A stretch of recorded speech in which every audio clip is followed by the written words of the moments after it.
राजस्थान सहित श्रीमाधो विधानसभा क्षेत्र में पिछले 5 वर्षों में जिस प्रकार कानून व्यवस्था की स्थिति ध्वस्त हुई है, हमारा सबसे पहला मुद्दा तो ये रहेगा कि श्रीमाधोपुर विधानसभा क्षेत्र में कानून व्यवस्था की स्थिति को पूर्णतः दुरुस्त कर आम आदमी को ये आश्वस्त करना चाहेंगे कि अगर भारतीय जनता पार्टी श्रीमाधो विधानसभा क्षेत्र से विजयी हुई और राजस्थान में भारतीय जनता पार्टी की सरकार बनी तो लेकर 2028 तक श्रीमाधोपुर विधानसभा क्षेत्र के अपराध को पूर्णतः नियंत्रित कर आम आदमी चैन की नींद सो सके, इस प्रकार का वातावरण बनाएंगे। पिछले 5 साल में जिस प्रकार भ्रष्टाचार बेलगाम हुआ है उसको बहुत हद तक नियंत्रित कर आम आदमी को राहत देने में हम किसी प्रकार की कोशिश नहीं छोड़ेंगे और इन दोनों कामों के बाद हम ईमानदारी से विकास कार्य करवाने में जितना कुछ हमसे बन पड़ेगा करने में कोई कोशिश नहीं छोड़ेंगे। यहाँ की जो 2 प्रमुख समस्याएं हैं, पेयजल और सिंचाई का पानी, उसके लिए हम कुमाराम लूट पेयजल परियोजना को गति दिलवाकर आने वाले 2-3 वर्षों में इस पेयजल समस्या के समाधान को पूर्णतः समाप्त करने में और यमुना का पानी सीकर जिले में लाकर किसानों की खेती के लिए भी पानी उपलब्ध करवाने में जितना हमसे कुछ बन पड़ेगा वो करेंगे और उम्मीद करेंगे। भारतीय जनता पार्टी जिंदाबाद, भारतीय जनता पार्टी जिंदाबाद। नमस्कार, मैं राम वर्मा आप सभी का स्वागत करता हूं हमारे YouTube चैनल सच 89 न्यूज़ में। आज श्री माधोपुर विधानसभा क्षेत्र के अंतर्गत आने वाले गांव थोई में शाम वाटिका में पूर्व विधायक और वर्तमान प्रत्याशी बीजेपी सरकार के झाबर सिंह खर्रा ने एक सभा का आयोजन किया। सभा में शामिल हुए लोगों ने झाबर सिंह का स्वागत बड़ी खुशी के साथ किया। झाबर सिंह खर्रा ने सभा को संबोधित करते हुए कहा कि आप अपने वोट के अधिकार को समझे, साथ ही सभा में भय मुक्त, बेरोजगारी मुक्त और शिक्षा में सुधार, स्वास्थ्य में सुधार और पेयजल जैसी समस्याओं पर चर्चा की। और अब सीधा आपको लेकर चलते हैं सभा में और सभा में सुनेंगे कि किस प्रकार झाबर सिंह खर्रा ने सभा को संबोधित किया। जय भारत माता की जय, भारतीय जनता पार्टी जिंदाबाद, भारतीय जनता पार्टी जिंदाबाद। राजस्थान प्रदेश के विधानसभा चुनाव में हमारे श्री माधोपुर विधानसभा क्षेत्र से आप सभी के प्रिय और जन जन के नायक श्रीमान झाबर सिंह खर्रा जी को पार्टी द्वारा प्रत्याशी जब बनाए जाने पर सर्वप्रथम मैं आपको बधाई और शुभकामनाएं देना चाहूँगा। और इसी क्रम में आज इस मंडल की बूथ अध्यक्ष, शक्ति केंद्र संयोजक, मंडल पदाधिकारी और जनप्रतिनिधियों की बैठक में मंच में विराजमान इस जिले के उपाध्यक्ष हमारे श्री बनवारी यादव जी, मंडल अध्यक्ष पवन कुमार जी, मंच में विराजमान सभी भारतीय जनता पार्टी के वरिष्ठ पदाधिकारी, हमारे इस विधानसभा क्षेत्र के विस्तारक, आप आज की इस बैठक में पधारे हुए सभी भारतीय जनता पार्टी के देवतुल्य कार्यकर्ता बंधु मित्रों, भारतीय जनता पार्टी एक राष्ट्रीय पार्टी है और पार्टी की योजना के आधार पर पार्टी द्वारा प्रत्येक विधानसभा के चुनाव में किसी भी राज्य में हो, प्रवासी कार्यकर्ता के रूप में अन्य प्रदेशों से कार्यकर्ता आप लोगों के सहयोग के लिए भेजे जाते हैं। मेरा भी सौभाग्य है कि पार्टी ने राजस्थान प्रदेश के विधानसभा चुनाव में श्री माधोपुर विधानसभा क्षेत्र में जहां पर झाबर सिंह खर्रा जी हमारे प्रत्याशी बने हैं, इनको रिकॉर्ड मतों से जिताने के लिए जो आप लोगों द्वारा प्रयास हो रहा है, उस प्रयास में आप लोगों का सहयोगी बनने का मुझे अवसर दिया, इसके लिए मैं पार्टी का आभार व्यक्त करूंगा और आप सभी कार्यकर्ताओं का भी आभार व्यक्त करूंगा। पार्टी ने रचना के आधार पर इस विधानसभा में कार्य करने का अवसर दिया है। हम सभी को विदित है कि हमारे देश के यशस्वी प्रधानमंत्री श्रीमान नरेंद्र मोदी जी पूरे देश को विश्व के प्रथम पंक्ति पर ले जाने का प्रयास कर रहे हैं। जब विश्व की बात आती है और नरेंद्र मोदी जी का नाम सामने आता है, हम सभी को गर्व होता है कि भारतवर्ष का एक ऐसा प्रधानमंत्री आज वर्तमान समय में हमको मिला है जो भारत माता के जयकारे को पूरे विश्व में फहराते हुए आगे बढ़ने का कार्य कर रहे हैं। और उसमें एक प्रकार से कह सके कि जितने भी हम लाखों करोड़ों कार्यकर्ता इस पूरे भारतवर्ष में हैं, एक गिलहरी रूपी सहयोग मोदी जी को करने का प्रयास कर रहे हैं। तो उसी गिलहरी रूपी सहयोग को करने के लिए आप लोगों के बीच में आया हूं, और जो संगठन ने जिम्मेदारी दी है आप लोगों का सहयोगी बनकर यहाँ पर संगठन का कार्य करने के लिए। और आगामी 25 नवंबर को जो विधानसभा का चुनाव संपन्न होने वाला है, उस चुनाव में भारतीय जनता पार्टी इस विधानसभा से रिकॉर्ड मतों से जीतकर राजस्थान की विधानसभा में यहाँ का भाजपा प्रत्याशी पहुंचे, इस प्रयास को सफल करने के लिए आप लोगों के बीच पर आया है। जहाँ तक बात है श्रीमान झावर सिंह खर्रा जी की, जितनी भी मुझे जानकारी मिली है, मैं यहाँ पहुँचा हूँ जब से, आपने हमेशा अपने जीवन पर्यंत जीवन काल में जितना भी प्रयास किया आम जनमानस की लड़ाई लड़ने का कार्य किया है, किसानों की लड़ाई लड़ने का कार्य किया है, आम जनता पार्टी जिंदाबाद, आम जनता के हित में लड़ाई लड़ने का कार्य किया है। इसी का परिणाम है कि आप पर लाखों कार्यकर्ता विश्वास जताते हुए विधानसभा में बार बार आपको पहुंचाने का कार्य करता है, और जिसमें आपकी ईमानदार छवि, आपका कुशल नेतृत्व और क्षेत्र को विकास को लेकर जो आपका जीवन समर्पित रहा है, उस पर मोहर लगाने का कार्य जो है हमारे कार्यकर्ता करते हैं। मित्रों, भारतवर्ष में जो नरेंद्र मोदी जी ने एक पूरे भारतवर्ष में कांग्रेस मुक्त करने का जो नारा दिया है, जिस प्रदेश से मैं स्वयं आता हूं, आपको बताना चाहूंगा 2017 के विधानसभा चुनाव में भारतीय जनता पार्टी वहां रिकॉर्ड मतों से जीतकर आई। 2022 के विधानसभा चुनाव में पुनः भारतीय जनता पार्टी की रिकॉर्ड मतों से वहां पर सरकार बनी है। आज राजस्थान में भी हम सभी का संकल्प लेने का समय है कि कांग्रेस का जो कुशासन पिछले 5 वर्षों में राजस्थान में रहा है, चाहे बेरोजगारी का विषय रहा हो, चाहे भ्रष्टाचार का विषय रहा हो, किसानों का ऋण माफी के नाम पर उनके साथ छलावा करने का विषय रहा हो, एक प्रकार से कह सकते हैं कि जो गरीब जनमानस है उसकी जो मूलभूत आवश्यकता है, उसकी रोटी, कपड़ा और मकान की आवश्यकता होती है, तो आम जनता के साथ छल करने का विषय रहा। कांग्रेस ने इन विगत 5 वर्षों में यही कार्य किया है। कांग्रेस के इस कुरीतियों को, जो उनकी जो है जन विरोधी नीतियां रही हैं, उसका हमने आम जनता तक संदेश ले जाकर भारतीय जनता पार्टी की सरकार पुनः राजस्थान में स्थापित हो, ऐसा संकल्प लेना पड़ेगा। आज की यह बैठक एक सूक्ष्म समय में यहाँ पर आयोजित की गई है। आगामी 1 महीने तक आप सभी कार्यकर्ताओं के बीच मेरा रहना होगा, जिसमें आप लोगों का सहयोग मैं पूर्ण रूप से करूंगा। आज की इस बैठक में जितने भी हमारे बूथ अध्यक्ष आए हैं, शक्ति केंद्र के संयोजक आए हैं, मंडल और जिले के पदाधिकारी आए हैं, इसके साथ साथ जो हमारे स्थानीय जनप्रतिनिधि हैं, सभी आए हैं। आप सभी का आभार व्यक्त करूंगा कि आप लोगों ने मुझे यहाँ पर 2 शब्द करने का अवसर दिया। पुनः झावर सिंह खर्रा जी को अपनी तरफ से शुभकामनाएं प्रेषित करूंगा कि आगामी 25 नवंबर को आप रिकॉर्ड से जीतकर राजस्थान की विधानसभा में पहुंचेंगे। इन्हीं शुभकामना का अपने शब्दों को विराम देता हूं। आप सभी का बहुत बहुत धन्यवाद। भारतीय जनता पार्टी जिंदाबाद, भारतीय जनता पार्टी जिंदाबाद। भारतीय जनता पार्टी थोई जारली मंडल के बूथ अध्यक्ष, शक्ति केंद्र प्रभारी, जनप्रतिनिधि, मंडल के पदाधिकारी और पार्टी के वरिष्ठ कार्यकर्ताओं की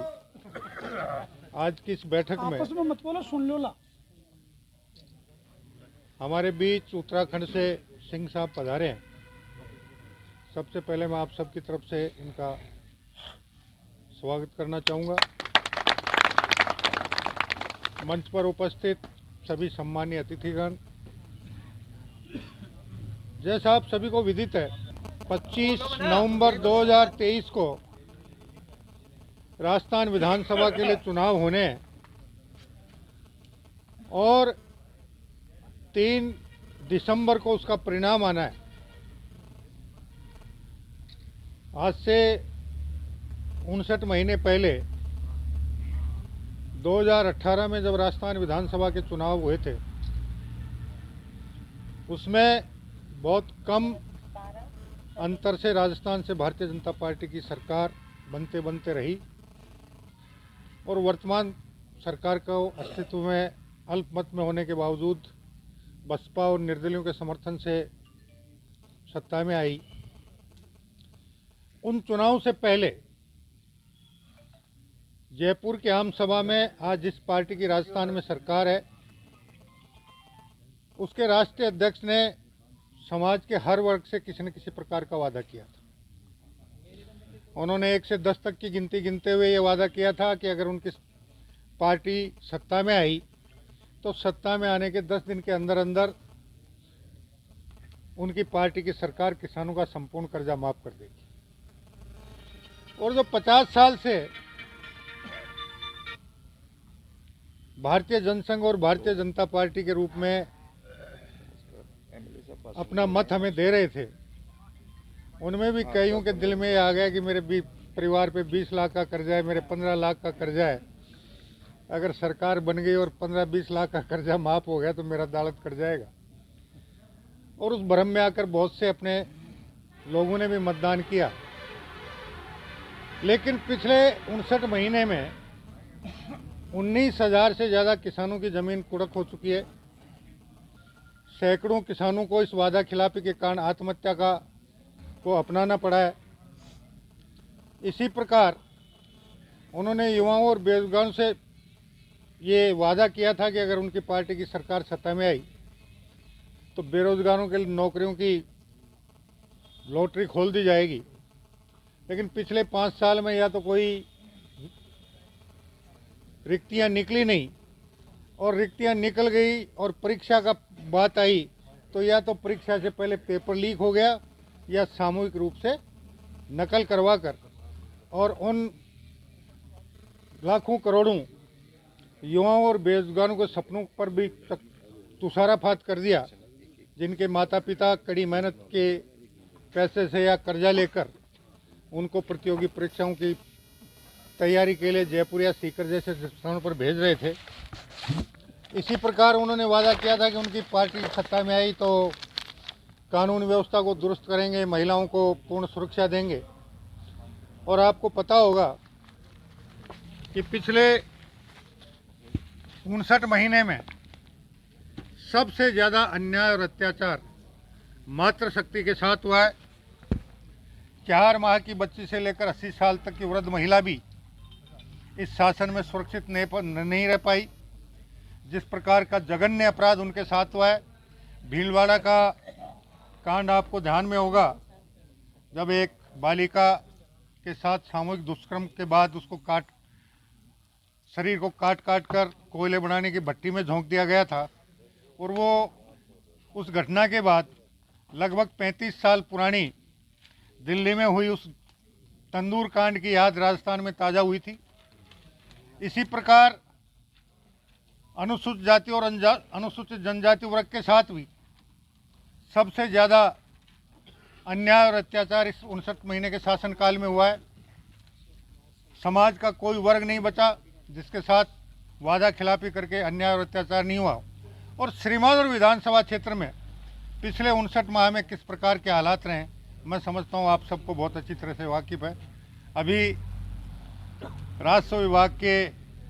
भ्रष्टाचार की बात चल रही थी। मैं आपसे निवेदन करना चाहूँ, कौन सा विभाग ऐसा है जिसमें भ्रष्टाचार नहीं हो। पुलिस आपके यहाँ 3 थाने हैं, 1 तहसील, 2 उप तहसील हैं, 1 उपखंड कार्यालय है, 1 सहायक कलेक्टर का कार्यालय है, आपका वन विभाग है, आपका विद्युत विभाग है, आपका ग्रामीण विकास पंचायत राज विभाग है, आपका जलदाय विभाग है, आपका सार्वजनिक निर्माण विभाग है। किसी भी विभाग पे नज़र डाल लो, भारत सरकार की योजनाओं का जो पैसा राजस्थान सरकार में आया और उसमें से जो हिस्सा रहा श्रीमाधोपुर विधानसभा क्षेत्र में आया, चाहे वो प्रधानमंत्री ग्रामीण सड़क योजना के रूप में आया हो, चाहे वो केंद्रीय सड़क अवसंरचना निधि के रूप में आया हो, चाहे वो ग्रामीण स्वास्थ्य मिशन के मार्फत आया हो, चाहे वो विद्यालयों के हालात सुधारने के लिए समग्र शिक्षा अभियान के अंतर्गत आया हो, और चाहे यहाँ की पेयजल समस्या के समाधान के लिए जल जीवन मिशन के रूप में भारत सरकार का पैसा आया। उस पैसे में भी सबसे पहले तो विकास के कामों में राजनीतिक आधार पर पेयजल जैसे मामले में भी इस प्रकार की निकृष्टता के साथ भेदभाव किया गया, जिसका मैं समझता हूँ आपको कहीं दूसरी जगह उदाहरण नहीं मिल पाए। पेयजल एक ऐसा विषय होता है कि आम आदमी भी गर्मियों के मौसम में मनुष्यों के लिए प्याऊ लगाता है, पशुओं के लिए भी कहीं न कहीं पेयजल, उनके पीने के पानी की व्यवस्था करता है। ऐसे में भारत सरकार की योजना जल जीवन मिशन में श्रीमान विधानसभा क्षेत्र में भेदभाव के आधार पर ग्राम पंचायतों में योजनाएं के प्रस्ताव बनाकर भारत सरकार को भेजे गए। वो स्वीकृत होकर आ गई, और स्वीकृत होने के बाद में भी कि कौन सा मोहल्ला, कौन सी ढाणी उनकी इच्छा के अनुरूप चलने को, उनकी गुलामी करने को तत्पर है, वहाँ पेयजल की सुविधा उपलब्ध करवा दी गई। और जो आम आदमी स्वतंत्र रूप से अपने मतदान के अधिकार का उपयोग करने की चेष्टा करता है, उनको उस व्यवस्था से महरूम कर दिया गया। मैं समझता हूँ कि उससे दुर्भाग्यपूर्ण स्थिति दूसरी नहीं हो सकती। पिछले 59 महीने में, मैं ये नहीं कहता जब से ये सृष्टि बनी है, मेरे हिसाब से 19-20 चलता है। सालों पहले मुंशी प्रेमचंद जी ने एक नमक का दरोगा किताब कहानी लिखी थी, उसमें भी यही प्रकरण था। लेकिन मैं ये दावे के साथ कह सकता हूँ कि आज से 5 साल पहले जो काम 1 रुपये में होता था, आज उसकी न्यूनतम कीमत 1000 रुपये होगी। भ्रष्टाचार 1000 गुना से ज़्यादा बढ़ चुका है। और आप लोगों को ध्यान होगा कि अभी 6 महीने पहले हमारे क्षेत्र में लादी का पास के पास एक, जैसे आपके थोई में भी है, कच्चे लोहे की एक पहाड़ी है। यहाँ भी बहुत से लोगों ने चोरी कर करके पहाड़ी में से कच्चा लोहा निकाल के बेचा है। उस पहाड़ी को लगभग पूरी को समाप्त कर दिया, बेच खाया गया गैर कानूनी रूप से। और मैं समझता हूँ शायद बंटवारे के पैसे में, चोरी के जो पैसा हुआ, गैर कानूनी धंधे में जो कमाई हुई, उसमें कहीं बंटवारे को पैसे को लेकर विवाद हुआ होगा। स्थानीय जनप्रतिनिधियों ने जिले की मीटिंग में उसका मुद्दा उठाया, और दूसरे दिन आपके सिरोही और पचलंगी के बीच में 13 डंपर कच्चा लोहा, जिसे आयरन ओक कहा जाता है, उसके भरे हुए पकड़े गए। और पता उसकी मूल्यांकन कितना किया गया? 700 करोड़ रुपये। अब वो तो 13 डंपर थे, हजारों डंपर उसमें से निकले होंगे, पहाड़ी पूरी तरह से समाप्त कर दी गई। कितने हजार करोड़ रुपए गैर कानूनी रूप से इस सत्ता के संरक्षण में उनके दलालों ने कमाकर उन तक पहुंचाया होगा। अब मैं आप लोगों से निवेदन ये करना चाहूँगा कि ये भ्रष्टाचार का जो पैसा, जिसका लोगों का अनुमान है कि कम से कम 10,000 करोड़ रुपए से ज़्यादा गैर कानूनी धंधे से, चाहे इस क्षेत्र में, अजीतगढ़ क्षेत्र में जो नशे का कारोबार का मुख्यालय बन गया, अवैध खनन का हो गया, वन विभाग के मार्फत, थानों के मार्फत, राजस्व विभाग के तहसील उप तहसील उपखंड कार्यालय के मार्फत, पंचायत राज के मार्फत, सार्वजनिक निर्माण विभाग के मार्फत 1-1 करोड़ रुपए किलोमीटर की लागत से बनने वाली सड़कें बनी नहीं, उससे पहले उगड़ना शुरू हो गई। तो आप अंदाज़ा लगा सकते हैं कि भ्रष्टाचार की सीमा किस हद तक गई होगी। अब ये जो अनुमान लगाते हैं कि कम से कम 10,000 करोड़ रुपए का भ्रष्टाचार विधानसभा क्षेत्र में हुआ है, उसमें से अगर हम 10% काट दें जिन दलालों के मार्फत उन्होंने कमाया होगा, तो भी 90% पैसा कहीं न कहीं सत्तारूढ़ दल तक पहुंचा होगा। और अब वो पैसा विभिन्न रूप से वापस इस चुनावों में, उसका अगर 1% हिस्सा भी आता है तो मैं समझता हूँ बहुत बड़ी राशि बनती है। उसके माध्यम से वो तरह तरह की अफवाहें फैलाने में, लोगों को बरगलाने में, वातावरण खराब करने में, लोगों को लोभ लालच देने में, किसी भी प्रकार से उस राशि का दुरुपयोग करके वो एन के एन प्रकार वातावरण खराब करने का प्रयास करेंगे। इसलिए एक तो मेरा हाथ जोड़कर निवेदन ये है कि आज 26 तारीख हो चुकी है, 27 तारीख हो चुकी है। ये जो बीच में 28-29 दिन का समय, अपने को बहुत संयम से इस समय में अपने व्यवहार को संयमित रखना है। लोग उकसाने का, वातावरण खराब करने का, आपस में लड़ाने झगड़ाने का प्रयास करेंगे, उन सब से बचकर संयमित रूप से, तार्किक रूप से बहस करते हुए आम मतदाता को ये बताएंगे कि पिछले 59 महीने में राजस्थान में क्या हुआ और श्रीमान विधानसभा क्षेत्र में क्या हुआ। और उसका एकमात्र समाधान यही है कि आने वाले 25 नवंबर 2023 को भारतीय जनता पार्टी के चुनाव चिन्ह कमल के फूल का बटन दबाकर भारतीय जनता पार्टी को भारी बहुमत से जिताएं, भारतीय जनता पार्टी की सरकार बने और मई 2024 में एक बार फिर लोकसभा के चुनाव में भारतीय जनता पार्टी के कमल का फूल दबाकर 2019 के मुकाबले 2024 में और भारी बहुमत के साथ एक बार फिर नरेंद्र भाई मोदी के नेतृत्व में केंद्र में भी भारतीय जनता पार्टी की सरकार बने, ताकि पिछले 5 साल में राजस्थान की विकास की पटरी से उतरकर जिस प्रकार के आर्थिक अराजकता के दलदल में फंसा है उसे वापस पटरी पर लाकर राजस्थान को विकास की गति को भारतीय जनता पार्टी की राज्य सरकार और केंद्र सरकार मिलकर गति देकर एक बार पुणे पटरी पर लाएं। और जिस प्रकार 2013 से 2018 के बीच, 2003 से 2008 के बीच भारतीय जनता पार्टी की सरकारों के समय राजस्थान में विकास हुआ था, उसे भी और तेजी गति के साथ 2023 से 2028 तक राजस्थान में विकास की गति को तेज करें। कानून व्यवस्था की स्थिति को पूर्णतः दुरुस्त करते हुए इस भ्रष्टाचार पर भी बहुत हद तक अंकुश लगाकर जिस प्रकार की अराजकता की स्थितियां बनी उसको समाप्त करते हुए एक सुख शांति का वातावरण क्षेत्र में और राजस्थान में बनाने में आप सबके सहयोग से भारतीय जनता पार्टी सफल हो। मैं आप लोगों से एक ही निवेदन करना चाहूँगा कि जिस प्रकार 2013 से 2018 के बीच श्रीमाधोपुर विधानसभा क्षेत्र में अपराध न्यूनतम हो गए थे, जितने भी अपराधी तत्व थे या तो श्रीमाधोपुर क्षेत्र छोड़कर चले गए थे या वो अपने घरों में अपने बिलों में चुपचाप बैठ गए थे। अगर आप सबका आशीर्वाद रहा और 3 दिसंबर 2023 का परिणाम भारी बहुमत के साथ सकारात्मक रहा, 4 दिसंबर को श्रीमाधोपुर विधानसभा क्षेत्र के सारे आपराधिक तत्व या तो श्रीमाधोपुर विधानसभा क्षेत्र छोड़कर अपना दूसरा ठिकाना ढूंढ लेंगे या अपने बिल में घुसकर आने वाले 5 साल श्रीमाधोपुर विधानसभा क्षेत्र में किसी भी प्रकार की आपराधिक गतिविधि करने का साहस नहीं जुटा पाएंगे। ये वादा मैं आप सबके सहयोग और आशीर्वाद के बूते करने में सक्षम जरूर हो पा रहा हूँ। मैं उम्मीद करूँगा कि अपने परिवार में जितने भी मतदाता हैं उनको 23 तारीख की एक बहुत बड़ा सावा है, देव उठनी 11 से। एक बार हो सकता है बहू बेटियां सारी इधर उधर हो जाएं, लेकिन सबको ये ताकीद कर देना कि 24 तारीख को दोपहर बाद तक वो वापस अपने अपने गंतव्य स्थान तक पहुंच जाएं, ताकि 25 तारीख को मतदान में किसी प्रकार की कमी बेशी नहीं रहे। और दूसरा, ये जो 27-28 दिन का कालखंड है उसमें बिना किसी से वाद विवाद किए आम गरीब मतदाता तक पहुंचकर उनके साथ बातचीत करते हुए पिछले 5 साल का और उससे पहले के 5 साल के हालातों पर चर्चा करते हुए उन्हें भारतीय जनता पार्टी के पक्ष में ज़्यादा से ज़्यादा मतदान करने के लिए प्रेरित करते हुए आने वाली 25 दिसंबर को भारी संख्या में भारतीय जनता पार्टी के पक्ष में मतदान करवाकर 3 दिसंबर 2023 को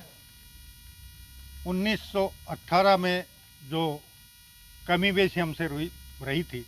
उसकी पूर्ति करते हुए उससे 4-6 गुना बहुमत के साथ भारतीय जनता पार्टी को जिताने में आप सबका सहयोग मिले, इसी आशा और उम्मीद के साथ आप सभी को यथायोग्य राम राम। जय हिंद, जय भारत। भारत माता की जय। बोलो बस्ती माता की जय। धन्यवाद खर्रा साहब।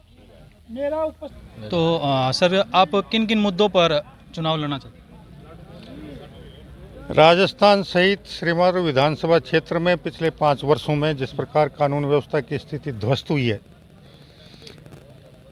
आम आदमी अपने आप को, अपने परिवार को, अपनी संपत्ति को असुरक्षित मानकर दिन रात बेचैन रहता है। रोज़ कहीं न कहीं फायरिंग की घटनाएं हो रही हैं, हत्या हो रही हैं, लूट हो रही हैं, डकैती हो रही हैं, महिलाओं के साथ दुष्कर्म हो रहे हैं। तो हमारा सबसे पहला मुद्दा तो ये रहेगा कि श्रीमाधोपुर विधानसभा क्षेत्र में कानून व्यवस्था की स्थिति को पूर्णतः दुरुस्त कर आम आदमी को ये आश्वस्त करना चाहेंगे कि अगर भारतीय जनता पार्टी श्रीमाधोपुर विधानसभा क्षेत्र से विजयी हुई और राजस्थान में भारतीय जनता पार्टी की सरकार बनी, 3 दिसंबर 2023 से लेकर 2028 तक श्रीमाधोपुर विधानसभा क्षेत्र के अपराध को पूर्णतः नियंत्रित कर आम आदमी चैन की नींद सो सके, इस प्रकार का वातावरण बनाएंगे। उसके बाद भ्रष्टाचार पर अंकुश लगाएंगे और पिछले 5 साल में जिस प्रकार भ्रष्टाचार बेलगाम हुआ है उसको बहुत हद तक नियंत्रित कर आम आदमी को राहत देने में हम किसी प्रकार की कोशिश नहीं छोड़ेंगे। और इन दोनों कामों के बाद हम ईमानदारी से विकास कार्य करवाने में जितना कुछ हमसे बन पड़ेगा करने में कोई कोशिश नहीं छोड़ेंगे। यहाँ की जो दो प्रमुख समस्याएं हैं, पेयजल और सिंचाई का पानी, उसके लिए हम कुमाराम लूट पेयजल परियोजना को गति दिलवाकर आने वाले 2-3 वर्षों में इस पेयजल समस्या के समाधान को पूर्णतः समाप्त करने में और यमुना का पानी सीकर जिले में लाकर किसानों की खेती के लिए भी पानी उपलब्ध करवाने में जितना हमसे कुछ बन पड़ेगा वो करेंगे। और उम्मीद करेंगे कि हमारे इस 2023 से 2028 के कालखंड में पेयजल की समस्या का पूर्णतः समाधान होने के साथ साथ यमुना का जल भी सीकर जिले के श्रीमाधोपुर विधानसभा क्षेत्र में भी प्रवाहित हो, ताकि किसान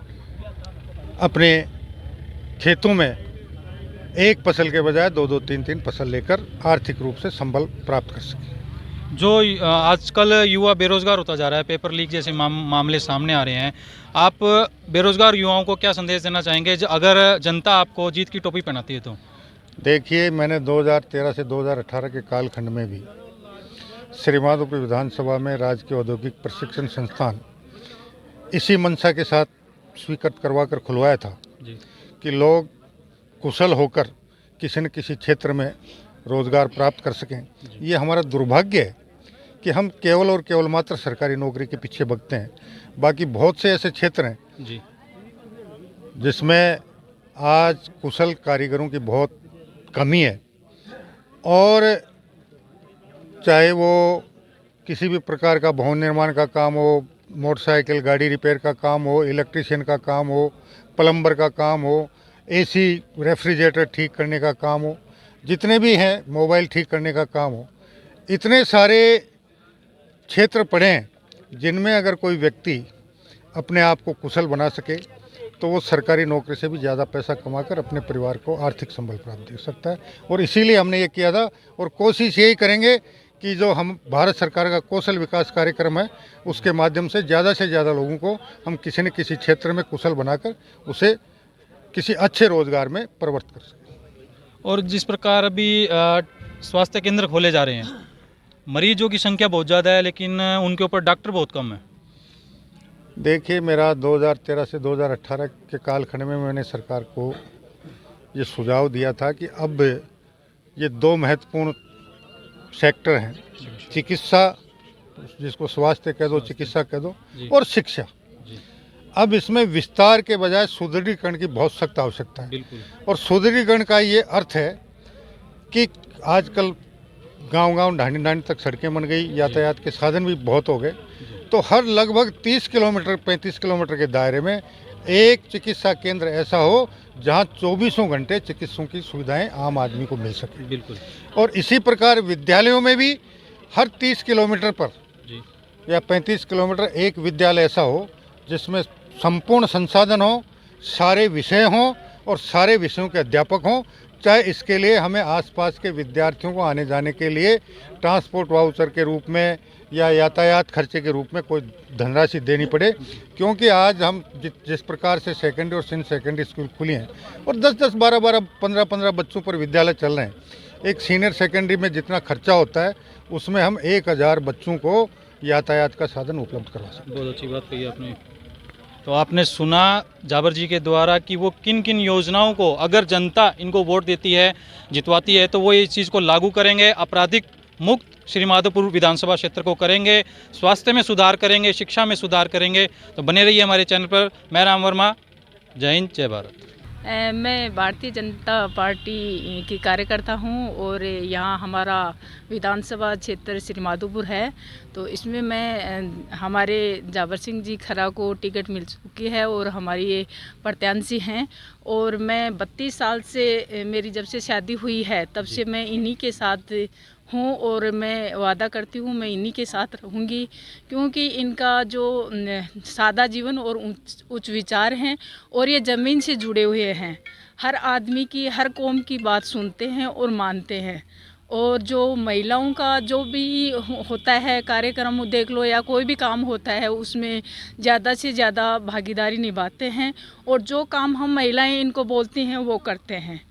तो मैं सभी कार्यकर्ता हमारे जो हमारे साथ हैं वो सभी जाबर सिंह जी खर्रा को भारी बहुमत से जिताने का काम करेंगे और लग भी रहे हैं और 5 साल से ही लगे हुए हैं वैसे तो, लेकिन अब हमारे को ये 29 दिन मिले हैं, जो 1 महीना मिला है उसमें हम तन मन धन से लगे रहेंगे और जाबर सिंह जी खर्रा को ही हम विधानसभा क्षेत्र में जीत के और लोकसभा तक भेजने का वादा करती हूँ मैं। और हमारे जो विधायक साहब हैं भूतपूर्व, और मैं मानती हूँ कि मैं तो मान चुकी हूँ कि हमारे विधायक तो यही थे, यही हैं और हमेशा यही रहेंगे। और अब आज भी मैं आपसे वादा करती हूँ, मेरी पंचायत करड़का ग्राम पंचायत है और उसमें ज़्यादा तो मैं नहीं कह सकती, 5% का तो वो कर सकती हूँ, लेकिन मैं 95, वैसे तो 100 के लिए बोलती हूँ, लेकिन 95 से भी ज़्यादा भारी मतलब वोट उनको मिलेंगे हमारी पंचायत से। आपको ऐसा और लगता है? ऐसा लगता है मेरे को। और दूसरी भी जो हमारे आसपास की पंचायत हैं उनमें भी मुझे ऐसा लग रहा है ऐसा ही माहौल होगा। तो पहले से